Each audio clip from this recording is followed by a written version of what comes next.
Berarti ini baru kali ini ya Bu, dalam setahun ini ori diterbitkan 2 kali dan sukuk retail juga akan 2 kali gitu ya Bu ya? Sebenarnya juga enggak Mbak. Kita kan melakukan penerbitan ori itu dari tahun 2006. Kalau kita hitung 2006 ke sekarang 2020, berarti kan itu 14 tahun ya Mbak ya? Iya. Kalau kita terbit sekali setahun, seharusnya ori 14 nih tahun ini. Iya. Nah, sekarang kita kan ori 16, ori 17 ini sekarang. Berarti ada yang jadi 2 kali. Ada beberapa penerbitan yang 2 kali. Jadi tahun berapa? Tahun 2007 sama 2008 waktu itu. Ada di semester 1 sekali bulan Maret sama semester 2 di bulan September. Itu 2007-2008 masing-masing 2 kali. Jadi ini bukan sekali. Karena memang kami pada dasarnya ingin fleksibel. Semuanya nggak rigid ya, seperti yang strategi yang tadi untuk memenuhi pembiayaan 1.000 triliun tadi, itu juga nggak rigid. Itu langkah-langkah 5 hal utama yang akan kami lakukan. Tapi sepanjang jalannya itu akan ada penyesuaian sesuai dengan kondisi yang saat itu terjadi. Nah, ori juga seperti itu sih, semua instrumen retail. Kayak misalkan tadi di awal tahun kita sudah merencanakan 2 kali yang non tradable, 1 kali tradable. Tapi dengan ini maka kita juga harus adapt, gitu, harus beradaptasi terhadap kondisi yang ada sekarang.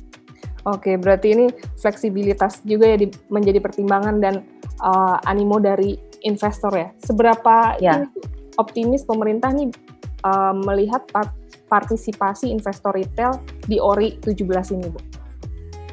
Ori 17 ya, kami sendiri juga nggak menyangka Mbak, waktu hari pertama kami melakukan kompilasi rekap data untuk hari pertama, itu kami juga nggak menyangka kalau signifikan sekali bedanya antara ori 16 dengan ori 17 ini. Kami membandingkannya 2 ini karena untuk online, penerbitan secara online itu baru kita lakukan mulai ori 16 kan Mbak ya.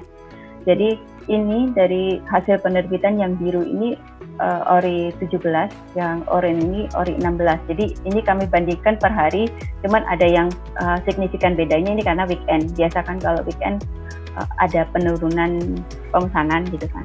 Nah ini bisa dilihat nih, hari pertama di ori 16 itu sekitar 118 miliar.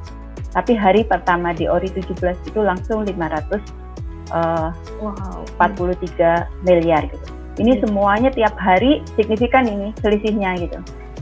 Kalau di weekend ini sudah jelas ya. Misalkan ini kalau mau dibandingkan ya, ini hari keempat ini biru hari keempat dibandingkan dengan orange hari ke-6. Ini karena sama-sama weekendnya. Tetap kan signifikan bedanya. Jadi kalau di ori 16 sampai masa penawaran berakhir itu sekitar 8,9 triliun kami dapatnya. Nah, dengan kondisi seperti ini kami yakin, karena kelihatan dari grafiknya 2 kali lipat terus gitu kan ya di sini. Ya, jadi kami optimis sih bisa 2 kali lipat. Tapi kami akan tetap menyesuaikan dengan target untuk yang retail itu tadi. Oke, berarti kalau 2 kali lipat bisa sekitar 16-17 triliun ya Bu ya? Ya seperti itulah. Sebenarnya kalau bicara target ya, target kami sebenarnya moderat saja karena memang selain untuk yang fleksibilitas di SBN itu, selain yang retail, kita kan juga lelang yang tiap minggu kita melakukan lelang gitu ya. Jadi juga ada private placement gitu. Jadi dari 2 itu saling mengisi. Kalau ternyata di retail tidak cukup, maka kalau di retail tidak cukup, maka bisa masuk ke lelang atau private placement seperti itu. Untuk targetnya sendiri di sini kami moderat sebenarnya dari 5 sampai 10 triliun untuk yang ini. Karena kami sebenarnya mengacu ke yang tahun lalu itu, lalu kan sekitar 8,9. Tapi kalau misalkan animo masyarakat meningkat, kita kan juga sudah memperpanjang nih masa penawarannya. Biasanya hanya 3 minggu, kita bikin 1 bulan ini. Jadi kita juga akan tetap terbuka untuk menaikkan sampai sekitar 15 ataupun lebih untuk ori 17 ini. Oke, jadi terbuka ya mengikuti permintaan dari investornya sendiri. Iya, kita akan itu tadilah semua dalam rangka pembiayaan pandemi ini kita harus sangat-sangat fleksibel. Oke, ini tadi Ibu tadi juga membandingkan kupon ORI 16 dan ORI 17. ORI 17 ini terbilang lebih rendah dibandingkan yang seri sebelumnya karena memang tren suku bunga lagi rendah juga gitu. Nah, ini bagaimana Bu bisa melihat atau dikaitkan dengan kenapa bisa animonya bisa lebih banyak gitu, walaupun kuponnya lebih rendah gitu? Ya, sebenarnya kalau misalkan dibilang lebih rendah, kita kan melihatnya ke pasar ya. Kalau dibandingkan ke per instrumen itu tidak kurang apa ya namanya, kurang menggambarkan kondisi terkini. Kalau kita bicara lagi di ORI 15 yang tahun 2018 itu malah lebih besar lagi 8,3% gitu kan.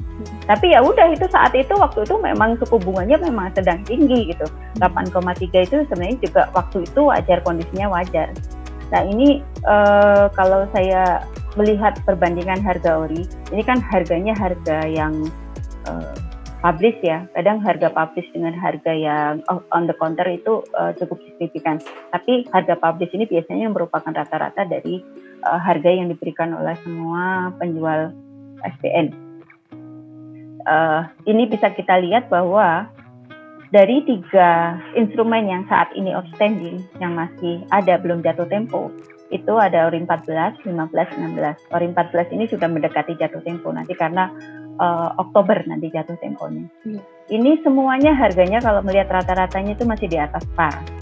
Jadi bahkan yang kuponnya 5,9 tahun 2014 itu juga masih 100 lebih gitu harganya gitu. Padahal juga beberapa bulan lagi juga sudah mau jatuh tempo kan. Biasanya kalau sudah mau jatuh tempo itu sudah mau ke par aja, ke 100 aja gitu. Nah ini yang ORI 16 yang tahun lalu itu posisinya sekarang masih 101 gitu. Jadi kalau masalah menguntungkan, tentu saja saya yakin bahwa investor ORI sekarang itu sudah sophisticated ya, sudah bisa membandingkan instrumen ini menguntungkan atau enggak gitu kan. Apalagi kalau misalkan kita lihat kuponnya 6,4 sekarang ini, itu sebenarnya sudah cukup signifikan bedanya dibandingkan dengan kalau kita hanya menyimpannya di deposito. Ditambah kita keuntungan lainnya itu kan sangat signifikan bedanya ya, karena pasti aman karena dijamin oleh undang-undang, ada dua undang-undang yang menjamin pembayaran kupon dan pokok atas semua surat berharga negara. Ada undang-undang SUNYA sendiri, ada undang-undang APBN yang ditetapkan tiap tahun. Jadi misalkan kupon dan pokok yang harus dibayarkan tahun 2020 itu ditetapkan sekitar bulan Oktober tahun 2019. Jadi udah yakin nih bahwa tahun 2020 semuanya sudah tersedia untuk membayarkan instrumen kita. Sama seperti yang 2021, itu saat ini Kementerian Keuangan sedang membahasnya dengan DPR dan kita harap juga segera bisa ditetapkan, dan kalau sudah ditetapkan berarti pembayaran untuk tahun 2021 itu aman. Balik lagi kalau mau lihat mana yang duluan kira-kira antara perusahaan dengan negara. Kalau dibilang mana yang bangkrut, mana yang duluan bangkrut, perusahaan apa negara, itu aja sih kalau saya bilang. Jadi aman karena dijamin oleh undang-undang. Oke Bu, kalau untuk alokasi penggunaan dana ORI sendiri ada spesifiknya nggak Bu? Kan tadi kan untuk COVID itu ada bantuan sosial, ada stimulus ekonomi gitu. Kalau ORI sendiri ada khusus alokasinya nggak Bu? Jadi